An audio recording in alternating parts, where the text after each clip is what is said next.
The scenery loses all importance when the soccer ball rolls and the heart rate of an entire nation speeds up. In Brazil, soccer is much more than a game of talent or skills. It's a game of emotions. Brasil está vazio na tarde de domingo, né?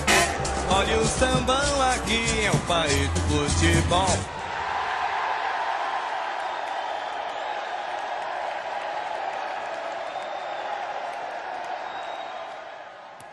The most popular sport in the country, and the carnival, share the role of being Brazilians' biggest passions.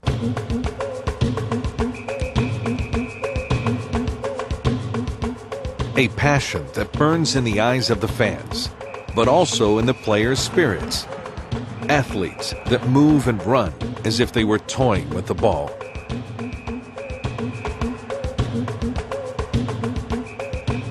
FIFA's choice for the 20th century best player is the biggest proof of this.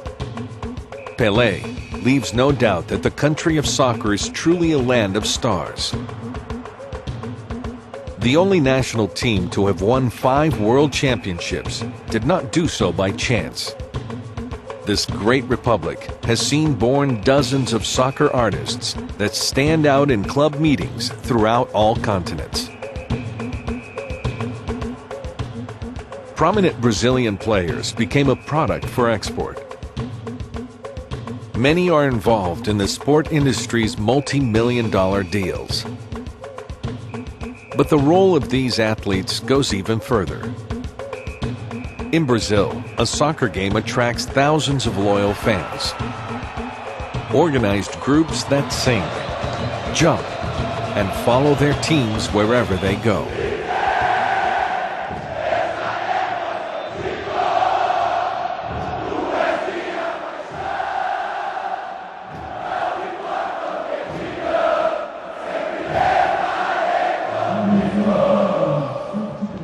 So much loyalty perhaps explains why the country stops during the World Cup. When the Brazilian national team steps onto the field, children are released from school, adults from their jobs, and rarely do you see people on the streets. Unless it is around places where there is great hope for another title. It is in this spirit that Brazil is getting ready to host the next World Cup. In 2014, soccer promises to not only speed up the country's economy, but also the heart rates of these soccer-loving people.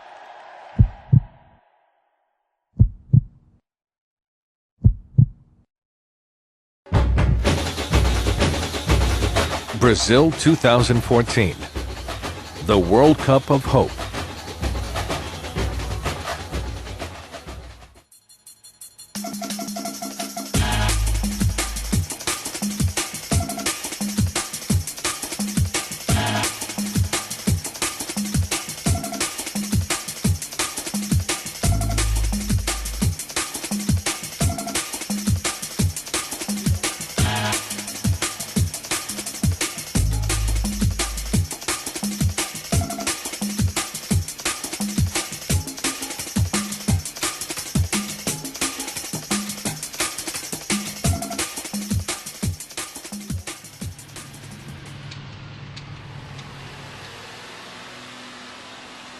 The machinery is already at work.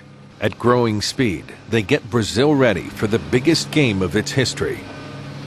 The World Cup is Earth's biggest show, without any doubts. A World Cup attracts the attention of billions of people. It's absolutely astonishing.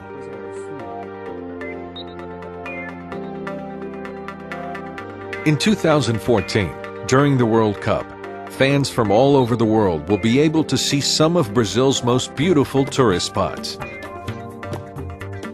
Everybody's attention will be especially focused on the 12 cities chosen to host the tournament's games. There are 11 state capitals, in addition to the country's capital, Brasilia. In all of these regions, Brazil's expectations for the Soccer World Cup match the size of the country. While there's a collective dream about a national team's victory, the event is being seen as a rare opportunity to improve the quality of life of the country's residents. Soccer is a great cultural phenomenon of our times, and for this reason it can be used as a leverage tool in the social transformation of Brazil. I would say that about $15 billion will be invested in preparation for the World Cup. What's interesting is that we have already noticed that this investment has a much greater economic impact. The construction material you buy activates a production chain that creates more jobs, makes money go around in the economy, and we even hope for a 0.4% increase in Brazil's GDP just because of the 2014 World Cup. Forecasts are very encouraging. Specialists estimate that taking into account the industrial, commercial, and service sectors, the World Cup can inject $26 billion into the Brazilian economy. The hotel industry knows that such an event opens the doors for many seasons to come. The supply of numerous and comfortable accommodations is so important that the federal government has opened a $550 million line of credit for companies that wish to build or renovate hotels. We're doing several things, not only renovating hotels. We also have many hotels about to open in the host cities. I think we'll have hotels in about 70% of the capital cities, but I'm aiming to be in 100% of them. Good afternoon, ma'am. Welcome. Good afternoon. In the last decade, businesswoman Chieko Aoki created one of the largest hotel chains in Brazil. In 2010, there were 25 properties, and by 2014, another 7 will be opened. The success of a business is not limited only to infrastructure. The human capital deserves a big and constant investment. Training is something I like very much. Why? Because it makes better citizens. We don't train people just to do a specific job. We train and form people to be good citizens. The World Cup in Brazil promises to generate a vast amount of jobs.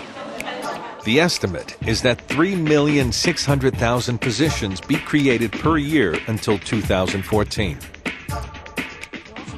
I think that good hospitality involves understanding the other person's culture while still maintaining the Brazilian way and charm. Brazilian people are very open and cordial.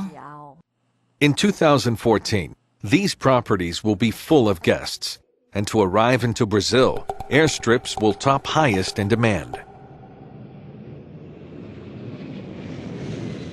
Airports are a sensitive theme because Brazil is in itself a continent. Even in South Africa, or as it was in Germany, because of the size of the country, it was possible for you to go around the country by car. But in Brazil, air transportation needs to be very effective.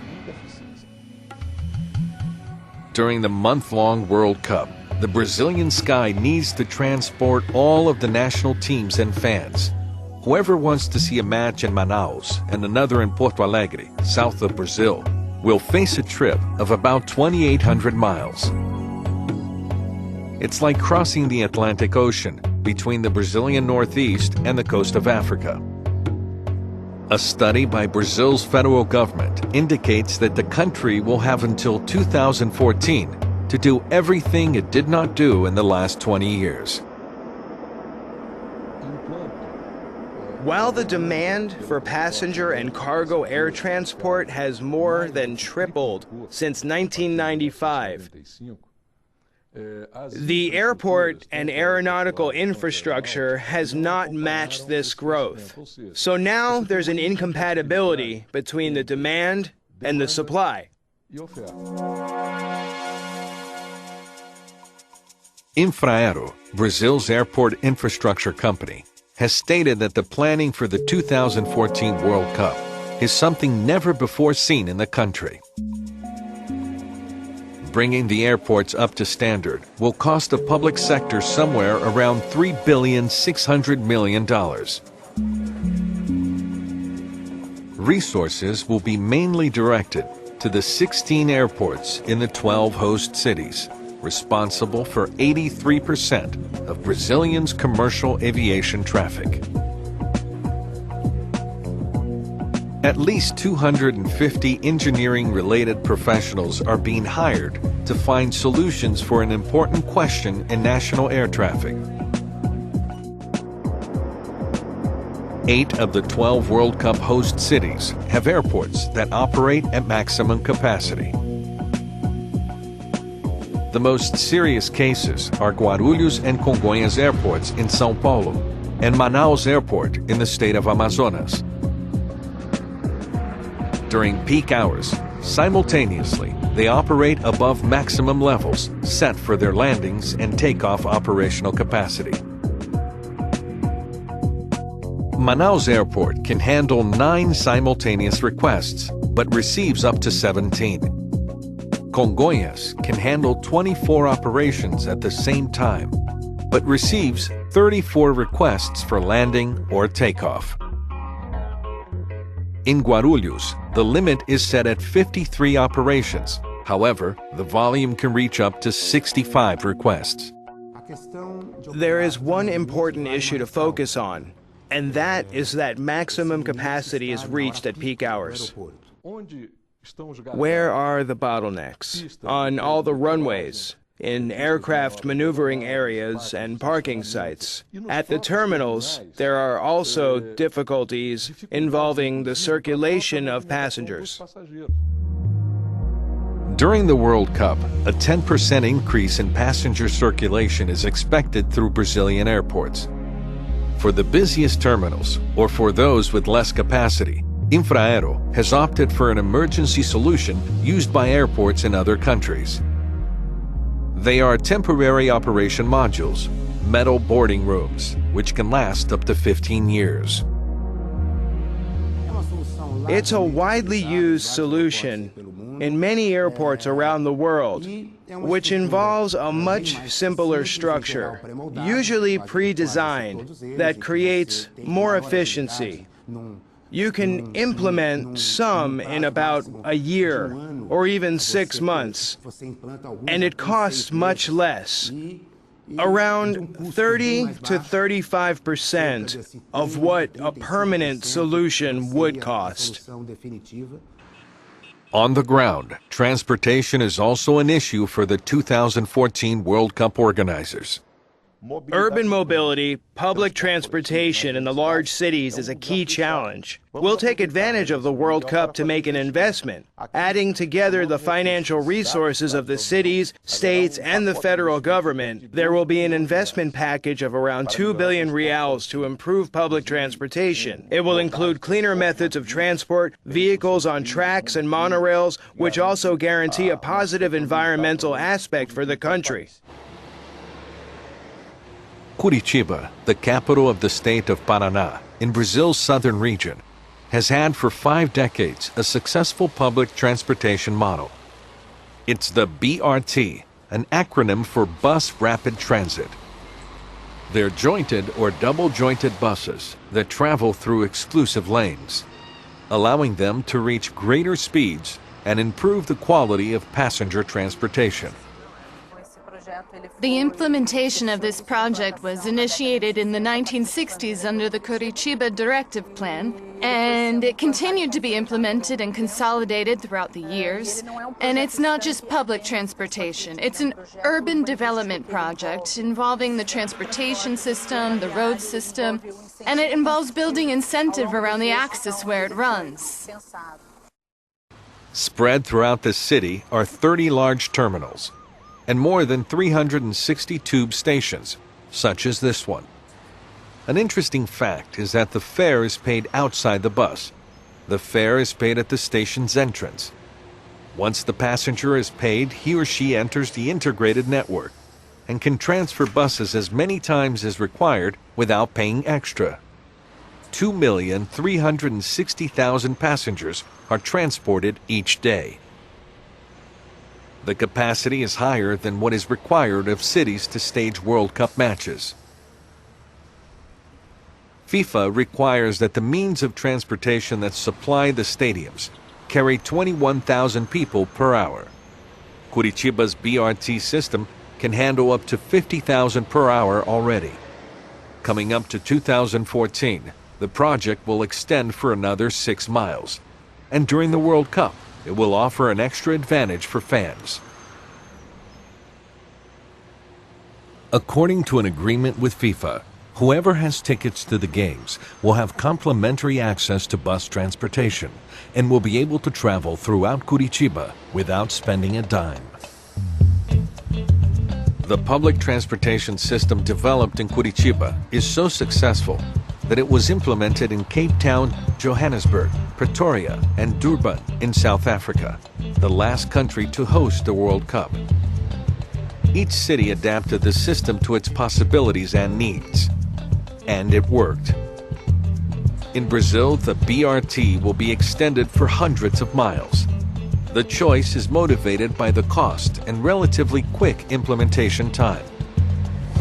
A case in point, the government of Belo Horizonte, the capital of the state of Minas Gerais, in the southeast of Brazil, estimates that the implementation of the BRT system in the city will cost 90% less than a subway system.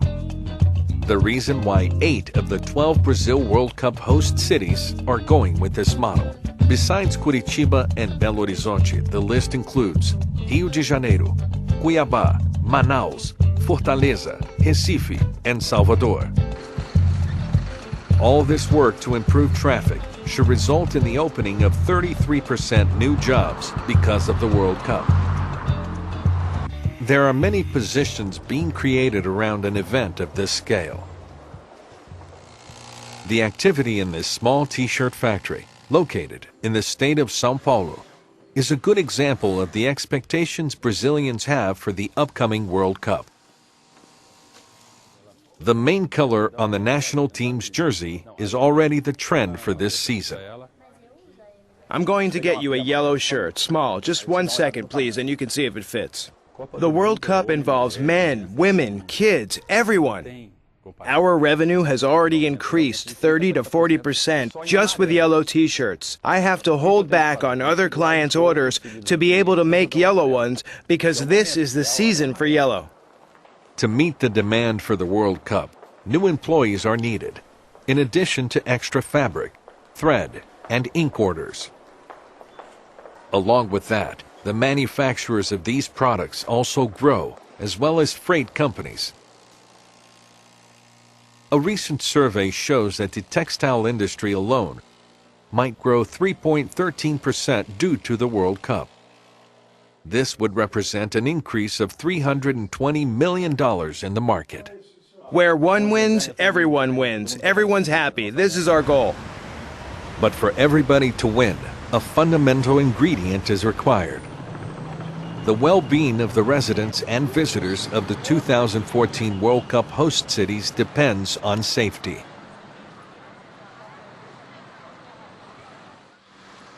Brazilian authorities know that they need to plan every detail to guarantee peace during the days of the event. The World Cup carries more passion than the Olympics or Pan American Games.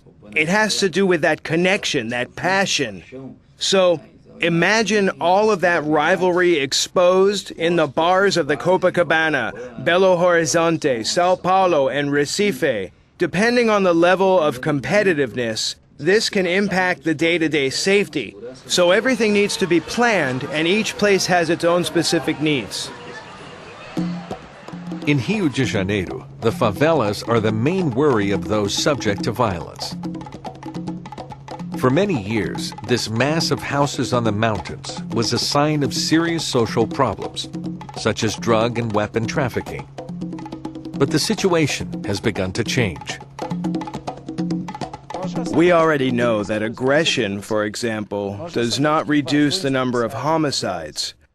We know that police takeovers of the favelas do not reduce, but increase the number of homicides. We also know that police policies reduce the level of homicides. Now, in Rio de Janeiro, the police units have had a greater success. The project involves policemen in the routines of poor communities, and the main weapon used is intelligence work. This type of policing already brings peace to the life of more than 160,000 favela residents in Rio de Janeiro. As a result, the entire city can breathe easier. Why has this day-to-day pacifist action worked? We need the police to work side by side with the community. We need them to talk to the community. We need them to know, better than anybody else, the insider information that the community has. We need police agents whose first and last names are known by the community, and police agents who knows who you are and where you live. The city of São Paulo has used the community police model for over 10 years. The results are indisputable. In spite of being the largest metropolis in South America, São Paulo is the only 2014 World Cup host city with violence levels below the national average. Crime has been reduced since 1999, and in these 10 years, there has been a 70% drop in the number of homicides, the most alarming type of crime. Based on these successful experiences, Brazil's Ministry of National Public Safety wants to transform community policing into the main strategy for crime control, including the 2014 World Cup. But the solutions for security during the World Cup go even further. Brazil sent a group of policemen to South Africa to study the last World Cup's entire security system. The Brazilian National Forces are also importing advanced technology from the United States, France, Germany, and Israel. The police will receive a great legacy from the World Cup, which will be of future use. In the preparation and planning for large events, technology will also be improved. We have looked at very interesting pieces of equipment. We saw a device that can see through walls in 3D that can be effectively used in hostage situations. Even with 20-inch thick walls, the image can be sent to a computer where people in the room can be seen in 3D, not clearly, but by volume. Since the Pan American Games in 2007, which took place in Rio de Janeiro, the Brazilian police developed programs against one of the biggest threats in the contemporary world, terrorism. The federal police has a tactical group trained for situations involving hostage negotiations and responding to attacks. Risk analysis will tell if there are people connected to terrorism. The delegations that can be a target will be protected specifically according to the level of risk present. And this analysis is not based on guessing, but on methods that produce knowledge beforehand that determines the preventative measures to be taken. Military police, what's your emergency? The investments include extra training for the police force working at emergency response call centers. They receive calls from the 190 hotline that works in Brazil just as the 911 number in the United States. Today, if you call Copam speaking English or Spanish, you can be helped in your own language. We intend to expand to at least 6 other well-known and spoken languages. The tourists are thankful, and there will be many of them in 2014. The expectation is that at least 500,000 people land in Brazil. An army attracted by the charms of soccer.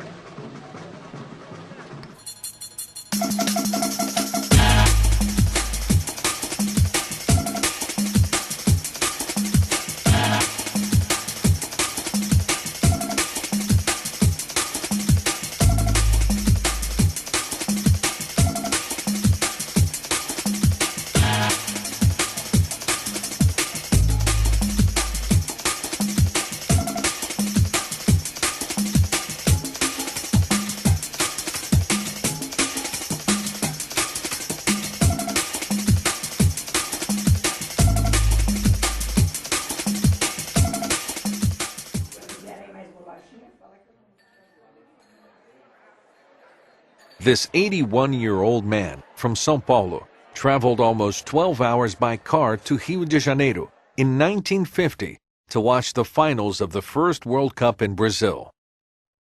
At that time, it was an adventure to get in the car with 3 or 4 friends and go to Rio. Roads were tough, they weren't paved, and especially if it rained, it was an adventure. I think it was passion, and soccer is a passion.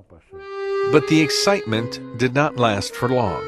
In its very own Maracanã Stadium, Brazil lost the championship match to Uruguay 2-1.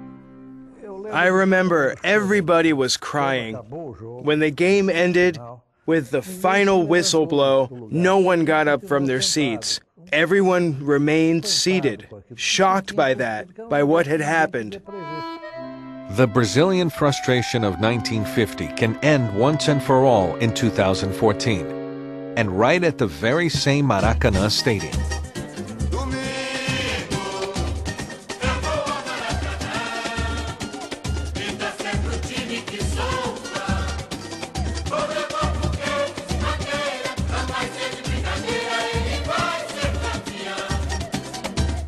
The stadium, the stage for so much sadness then, today will be remodeled to receive the 2 teams that reach the next World Cup final. The remodeling of the soccer monument will cost approximately $400 million. The project includes the construction of a new roof and a reduction in capacity from 86,000 to 76,000 people. The reduction in the number of seats will make the public more comfortable. The deadline for this and the other 11 stadiums is to be finished by December 2012, 2 years before the World Cup, to allow the Confederations Cup to be played there in 2013. The reason behind why all the host cities are moving quickly.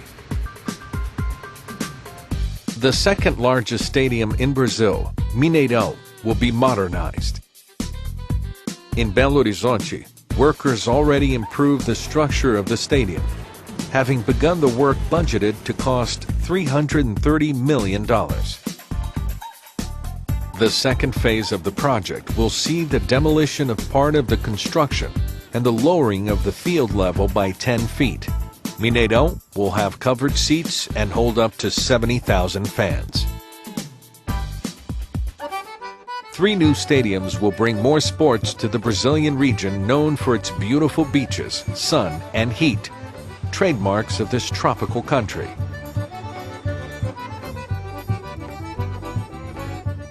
The construction plan for the surrounding area of Recife, the capital of the state of Pernambuco, is already being called World Cup City. In this 600-acre piece of land, there will be a multi-purpose arena, and surrounding it, a residential complex with a commercial and service infrastructure. The project, approved by FIFA, has a budget of approximately $257 million. In Natal, the capital of the state of Rio Grande do Norte, known as the City of the Sun, the project is daring. The Machadão Stadium will be demolished to yield its place to the modern Arena das Dunas, which will hold 45,000 fans. The estimate for the cost of the project is around $200 million. The same amount will be spent on the project in Fortaleza, one of the most sought-after destinations by Brazilian and foreign tourists.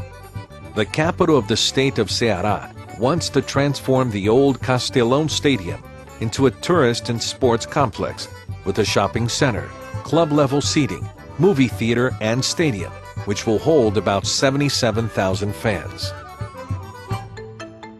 The city that breathes the air produced by Latin America's largest forest sees 2014 has the opportunity to expand its ecological tourism. Manaus will transform the Vivaldão Stadium into the new Amazon Arena. This investment will match the importance of the largest economic center in the northern region. The new stadium will cost almost $280 million. These seats will be removed and the field lowered by 6 feet.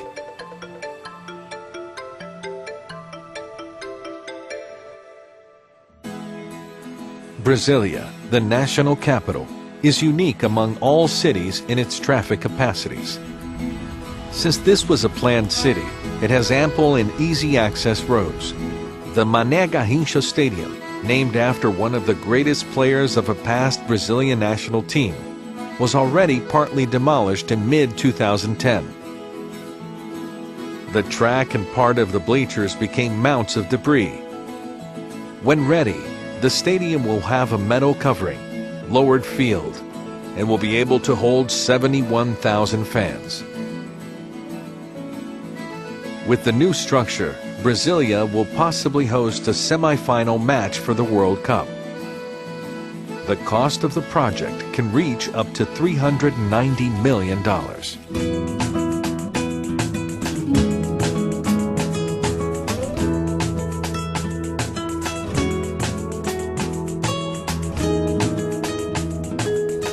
Pantanal's exuberant nature is the famous neighbor of the city of Cuiabá, capital of the state of Mato Grosso. The old Verdão Stadium was demolished to be replaced by a completely new one. The construction required demolition. Why? Because this place already had the needed infrastructure. We have a sports gym, a health center, as well as a safety area, which is a safety system here. We have the fire department right by our side, and the main avenues surround the complex. We already have the water, sewage, rain draining, lighting, and the public illumination infrastructure, and an area of 33 acres right in the middle of the city of Cuiabá. So the demolition process is part of the building process for the multi-purpose arena. The multi-purpose arena will be a sustainable project, a green stadium, environmentally correct. The debris resulting from the demolition will be recycled. A good part of it will be used again in the final stages of the construction. We thought carefully about the sustainability of the project, including environmental sustainability. There will be utilization of solar energy as well as rainwater, in addition to water from the sewage system. After the World Cup, the multi-purpose arena will be managed by the private sector, although it is being built with the public's money. It will cost the state government around $250 million.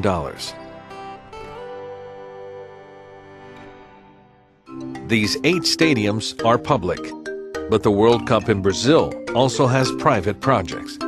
In this case, the soccer clubs are the ones that need to work hard to get the resources. That's the International Sport Club Stadium case, known as Beira Rio, since it was built on the margins of the Guaíba River, a place with a beautiful sunset. Located in Porto Alegre, one of the cities with most trees in Brazil, and capital of the state of Rio Grande do Sul, the club will probably spend at least $70 million in the renovation. Curitiba, the Brazilian city that most invests in urban planning, will upgrade the stadium known as Arena da Baixada. The capital of the state of Paraná, which was recognized by UNESCO as a model city, will spend over $80 million. Bahia is investing in modernization in a radical way while it awaits 2014.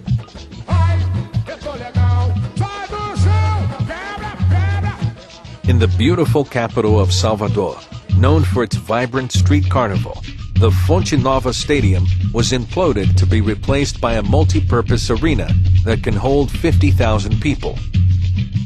The new look is budgeted at $330 million. In the giant city of São Paulo, Brazil's business capital, one of the most popular soccer clubs in Brazil, Corinthians, announced the construction of a stadium that will enable the city to host World Cup matches. The chosen site is in an area with good transportation infrastructure, with subway, bus, and train terminals available. Until 2014, many hurdles will have to be overcome in the construction sites around Brazil. Millions of professionals from all over society will be giving all their energy to get the country ready to host the Soccer World Cup.